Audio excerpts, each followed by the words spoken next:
आज हम लोग कार्बन एवं उसके यौगिक का अगली कड़ी में 41 से लेकर के 50 तक की चर्चा करेंगे। 51, 50। तो अब इसके तहत जो हम लोग चर्चा करने जा रहे हैं, इसमें कार्बन से संबंधित जितना भी क्वेश्चन होगा वो आपका क्वेश्चन सॉल्यूशन हो जाएगा, चाहे वो आपका बीपीएससी का एग्जाम हो, चाहे वो एसएससी का एग्जाम हो, चाहे अन्य अदर एग्जाम भी हो। इससे संबंधित जितना भी क्वेश्चन होगा उसका सॉल्यूशन लगभग समाप्त हो जाएगा। तो हम लोग अभी बात करेंगे 41, जिसको हम लोग थायोकोल रबर कहते हैं। थायोकोल रबर जो है आपका एक प्रकार का संश्लिष्ट रबर है, जिसको हम लोग कृत्रिम रबर कहते हैं। तो प्राकृतिक रबर हम लोग जाने कि प्राकृतिक रबर क्या है। तो प्राकृतिक रबर आइसोप्रीन का बहुलक है। प्राकृतिक रबर आइसोप्रीन का बहुलक है। अब हम लोग जाने कि आइसोप्रीन का सूत्र क्या होता है। तो आइसोप्रीन का सूत्र होता है C5H8। आइसोप्रीन का सूत्र होता है C5H8। नेक्स्ट हमारा पॉलीथीन। पॉलीथीन जो है एथिलीन के बहुलीकरण से बनता है। पॉलीथीन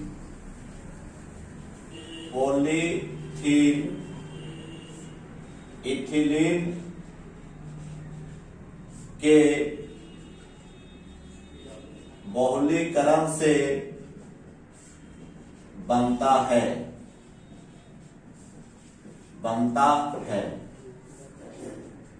अब हम लोग पॉलीथीन इथिलीन के बहुलीकरण से बनता है, और ये उष्मीय पॉलीथीन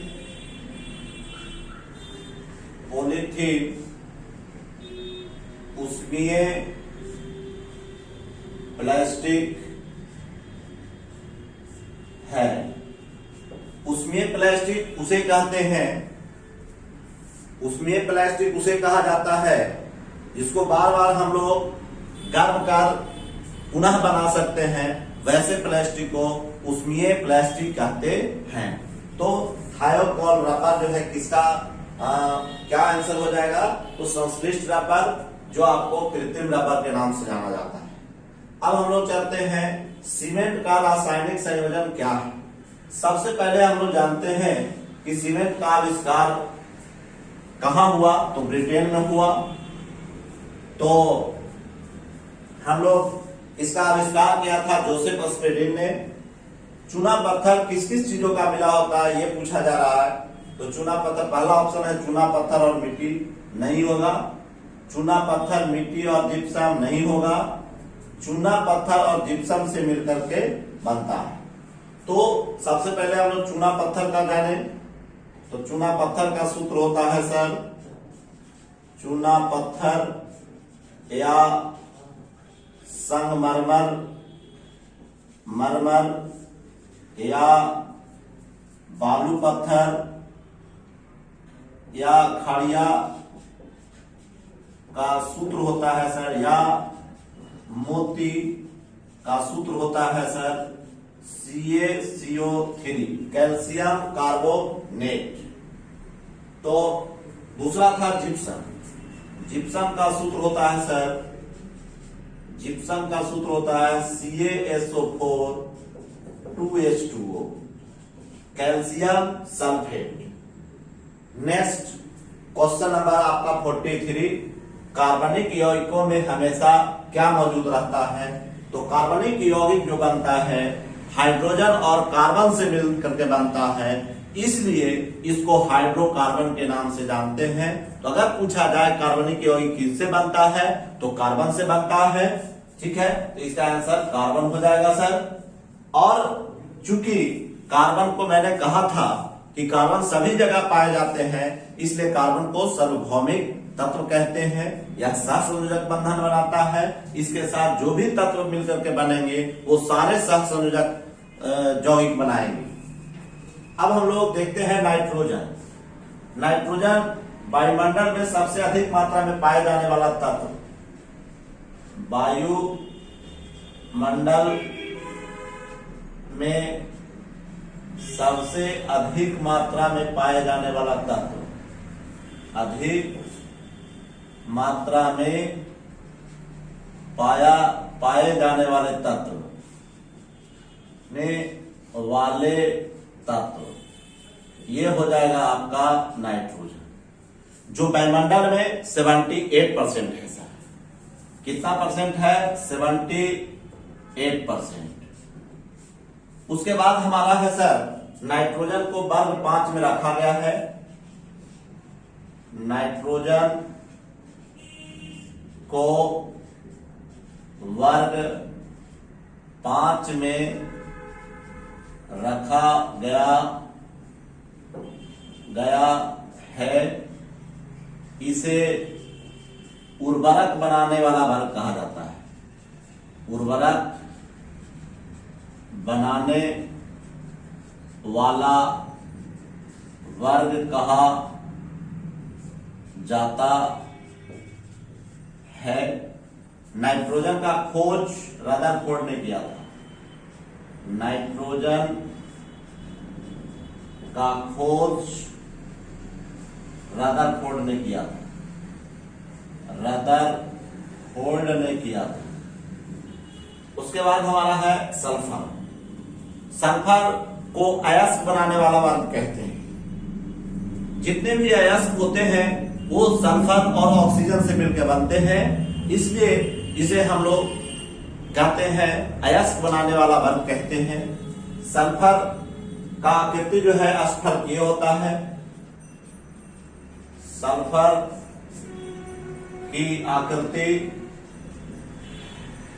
अष्टफलकीय होती है। अष्टफलकीय होता है। सल्फर के 3 अपर रूप हैं सर। सल्फर के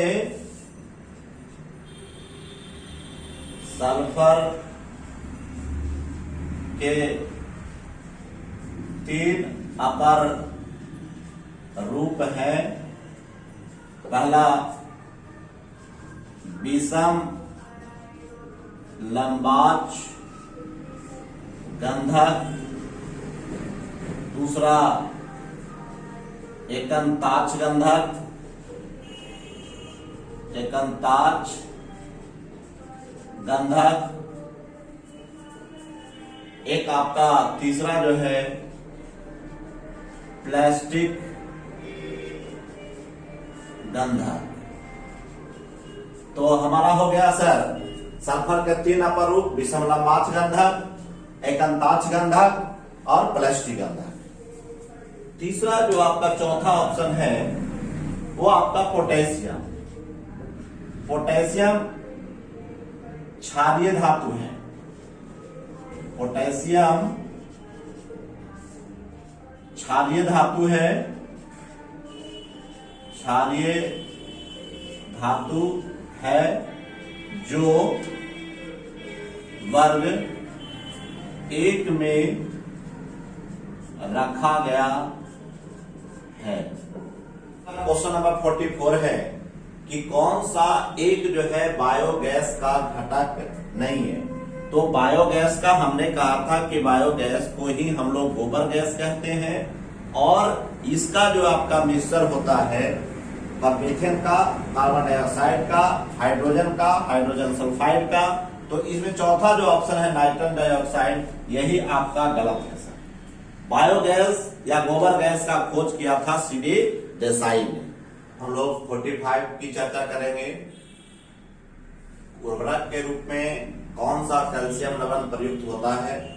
कैल्शियम कार्बाइड। तो कैल्शियम कार्बाइड पर जल प्रवाहित करते हैं तो एसिटिलीन का निर्माण होता है। कैल्शियम कार्बाइड पर जल प्रवाहित करते हैं तो एसिटिलीन का निर्माण होता है। कैल्शियम कार्बाइड पर जल प्रवाहित करने से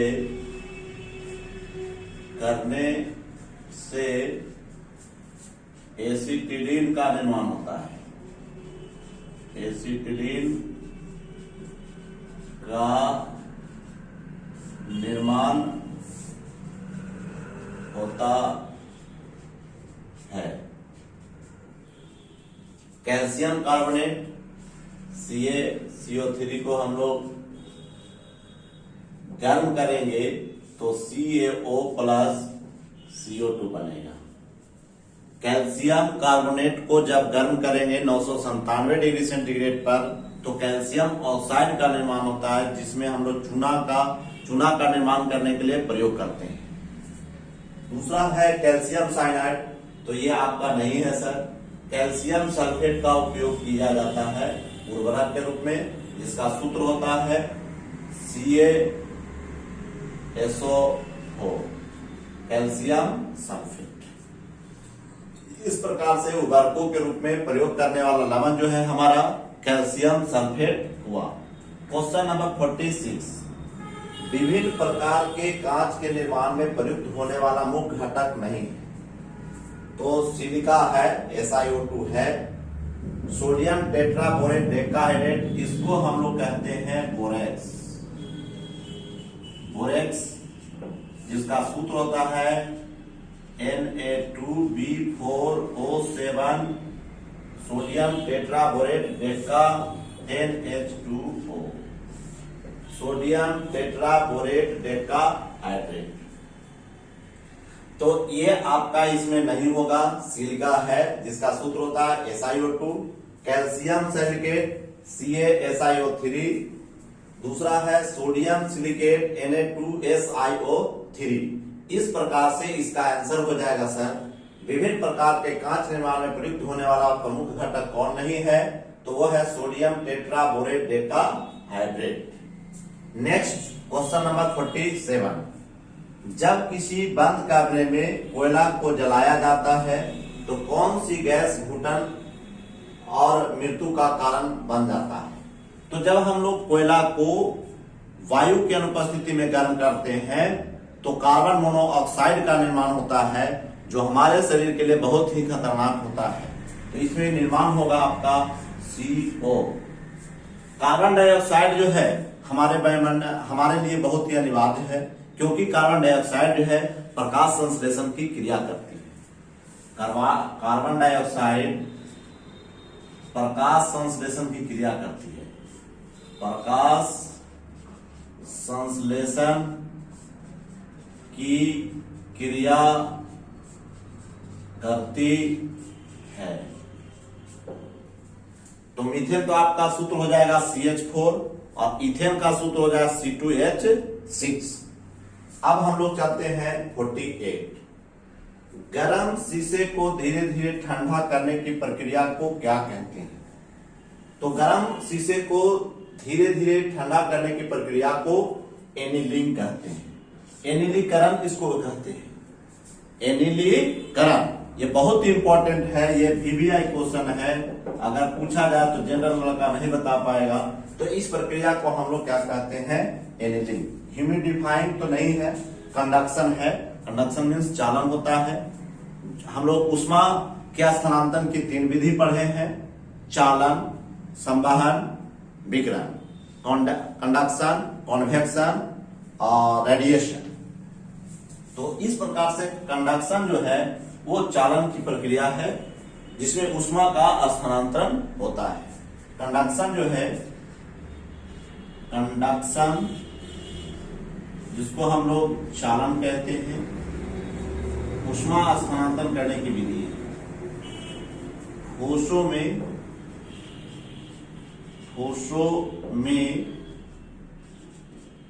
उष्मा स्थानांतरण करने की विधि है, स्थानांतरण करने की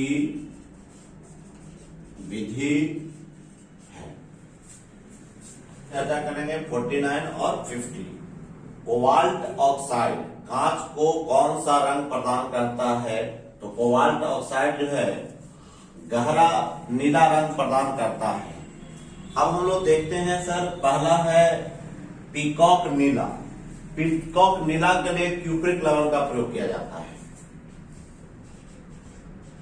पीकॉक नीला के लिए हम लोग प्रयोग करते हैं क्यूप्रिक लवण। अब हम लोग एक है आपका चटक लाल रंग। तो चटक लाल रंग जो आपका होता है, चटक लाल रंग क्यूप्रिक ऑक्साइड का होता है। और एक हरा है जो आपका क्रोमिक ऑक्साइड के लिए। तो आपका चटक लाल रंग जो है आपका क्यूप्रिक ऑक्साइड के लिए, और आपका एक बच गया हरा। तो ये आपका क्रोमियम ऑक्साइड। तो इस प्रकार से हम लोग देखे कि कांच के विभिन्न रंगों प्रदान करने के लिए पीकॉक नीला के लिए हम लोग क्यूप्रिक लवण का प्रयोग करते हैं, चटक लाल रंग के लिए क्यूप्रिक ऑक्साइड का प्रयोग करते हैं, और हरा के लिए क्रोमिक ऑक्साइड का प्रयोग करते हैं, जबकि कोबाल्ट ऑक्साइड से गहरा नीला रंग प्रदान होता है। इस प्रकार से हमारा 49 का आंसर हो जाएगा सी। नेक्स्ट 50 जो आपका है, क्वेश्चन नंबर 50, जिसमें हमारा है सर किसको वुड स्पिरिट कहते हैं। वुड स्पिरिट हमारा जो है सर मेथिल अल्कोहल को कहते हैं, जिसको हम लोग मेथेनॉल भी कहते हैं। वुड स्पिरिट को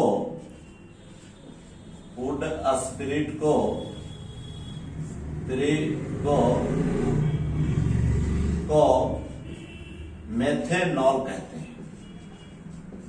मेथेनॉल कहते हैं। उसके बाद है दूसरा है सर एथिल अल्कोहल। इसका सूत्र हम लोग पढ़ चुके हैं, C2H5OH। इसी को हम लोग एथिल आपका एथेनॉल भी कहते हैं, और इसी को सिलिका कहते हैं। एथिलीन ग्लाइकॉल का प्रयोग जो है हम लोग पहले पढ़ चुके हैं।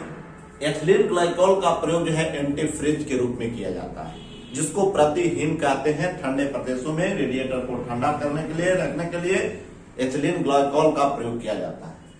अब यह आपका ग्लिसरॉल है सर। साबुन में जो बनता है तो उसमें आपका साबुन प्लस ग्लिसरॉल का निर्माण होता है, जो झाग पैदा करता है, झाग को सूखने नहीं देता है। इसलिए आपका 41 से लेकर के 50 तक का क्वेश्चन सॉल्व हुआ।